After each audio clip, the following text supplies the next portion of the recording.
I waffled a portobello mushroom and went viral. So let's take a look at the video that did the damage. It got about 1.5 million views on Instagram and did really well on all the other platforms. And so let's take a look at the video, and then I'm gonna break it down and tell you why I think it went viral. I was at Trader Joe's. The friendly cashier goes, "Oh, portobello mushrooms. How are you gonna cook it?" And I said, "I'm gonna waffle it." She pauses. "Is that a good way to prepare it?" And I said, "No, I don't think so. I don't know. I'll see what happens." Because that's what I do. Some people have a 9 to 5. Some people sell real estate. Some people work at a hair salon. Me?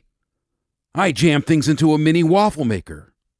And then I film it. And I show it to a bunch of internet goblins for their brief and fleeting amusement. With great power comes great responsibility. It's my gift. It's my curse. Who am I? I am Waffle Man. I left before she could call the authorities. Anyway, I waffled a portobello, made a sandwich with chili crisp, baby bok choy, and hoisin sauce. And honestly, it was delicious, which means I will continue to disappoint my family for content. Okay, there you have it. So basically, a Waffle Man concept. I mean, I don't know if you know who I am. I'm Waffle Man. No, my name is Jason. I run a platform called Vegan Hacks Pod that posts vegan recipes. However, I always want my recipes not to just go to vegan people. I want my recipes to go to lots of different people. I want to present my recipes to people that aren't vegan so they can see like cool recipes that just happen to be vegan that might be interesting.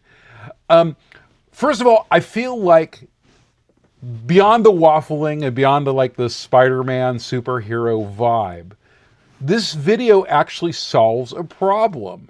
Because a lot of people wonder, how do I cook a portobello mushroom? And, it's big, it's unwieldy, it's got a lot of liquid in it. How do you cut it? Do you do certain things? And I figured why don't I just go ahead and just slam it down in a waffle maker and see what happens?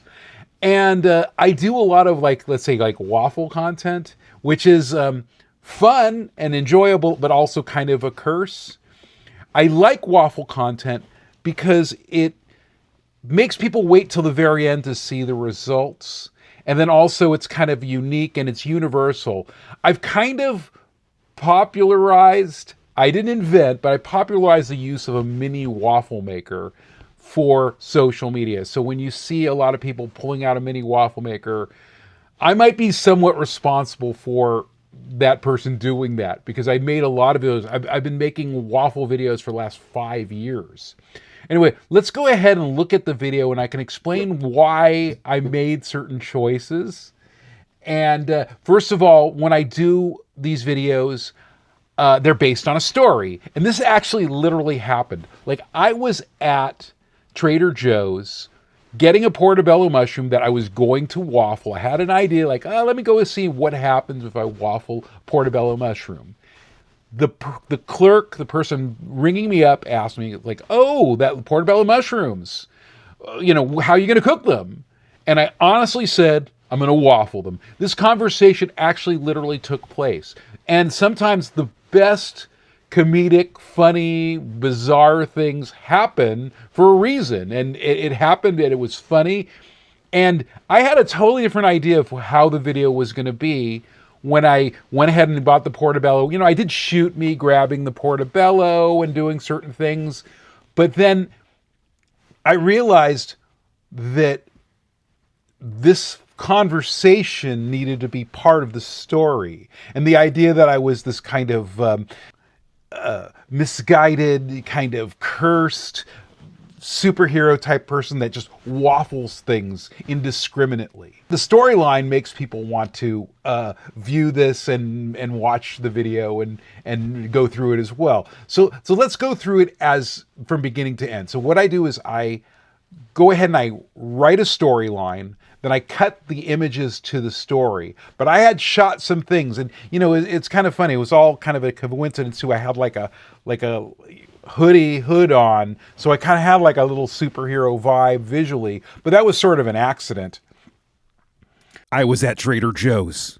Okay, I was at Trader Joe's. The first shot, it says I was at Trader Joe's. It's opening up the storyline. And also I'm showing an image of the portobello going into the mini waffle maker. It's like a perfect size. It looks really interesting. It's just a unique visual and a audio hook at the same time. The friendly cashier goes, "Oh, portobello mushrooms. How are you going to cook it?" So I'm basically setting up the story. The friendly cashier says, "Oh, how are you going to cook it?" So I'm kind of establishing my place, establishing another question that makes people want to keep on watching. It's a beginning of a story. And I said, "I'm going to waffle it." Okay, showing intention. So obviously there's going to be intention, and also too, it's kind of absurd. Waffling something, and this conversation gets to a point where it's twirling back to an absurd quality. She pauses. "Is that a good way to prepare it?" And then the actual question, is that a good way to prepare it? I mean, is it? Maybe it is. And really, though, it's a very unorthodox way to prepare a portobello mushroom. Mainly people would grill it. Maybe they would steam it. There's other ways to cook a portobello mushroom. I mean, waffling seems like it would be the last thing you would do. But obviously, because the conversation just gets more and more absurd, but literally this happened. And I said, "I'm going to waffle it." She pauses. "Is that a good way to prepare it?" And I said, "No, I don't think so. I don't know. I'll see what happens." So she asks me, is that a good way to prepare it? And I say, no, it's not a good way to prepare it. And again, adding to the comedy, adding to the fact that like, well, why is this guy doing it? Why is he waffling it? Also showing this kind of idea of like, I don't know, social media clout, like we do weird things for social media. So it's opening up all these different possibilities. Because that's what I do. Some people have a 9-to-5. Some people sell real estate. Some people work at a hair salon. So I'm establishing that there are people that do certain like basic things, a form of normalcy, and that I'm different. What I do is something special. This is what I do. Me? I jam things into a mini waffle maker. And then I film it. And I show it to a bunch of internet goblins for their brief and fleeting amusement. Okay, I'm also kind of confronting the people watching these videos because it's kind of interesting. When I make these videos, there's so many people that like really, really enjoy watching me waffle things. And in fact, I do other videos where I'll make like a beautiful chili relleno, or I'll make something that I feel like I put a lot of effort into making this food. And I'll always get a comment like, "You didn't waffle it." I'm kind of turning the tables on the people viewing this video. With great power comes great responsibility. It's my gift. It's my curse.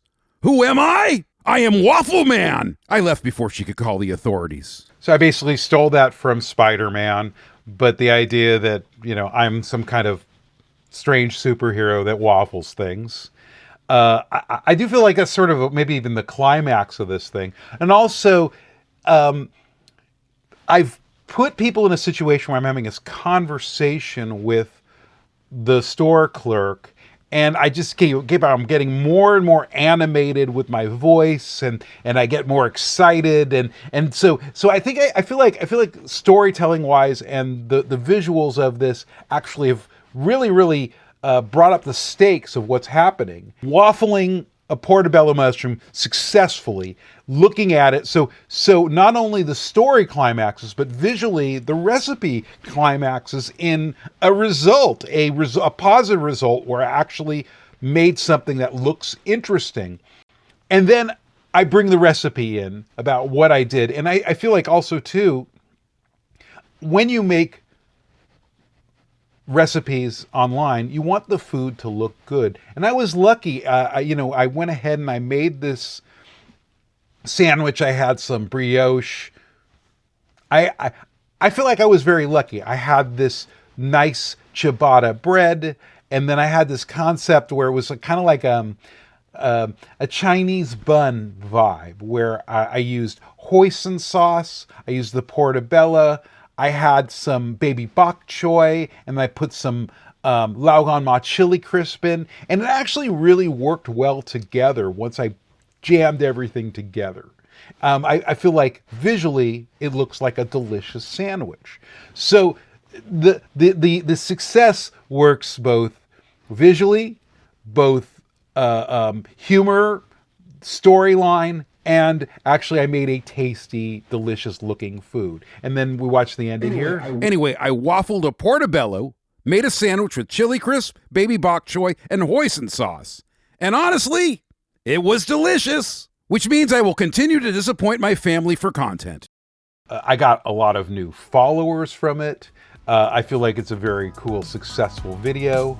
I pinned it to my profile because I feel like it represents something that I do that is successful. I make all sorts of different things. I don't just do, let's say like, I don't know, fun stunt food, but I do all sorts of different recipes. But this particular recipe was interesting because not only is it stunt food, but it is an effective way to cook a portobello mushroom. And then also, I think narratively, I feel like it succeeded with what I do as a storyteller. Anyway, that's it. I actually have a sequel to that video too, where I upgraded the portobello mushroom. I figured out a cool way to make it even more delicious. So when you have a successful video, you make a sequel and you make another video.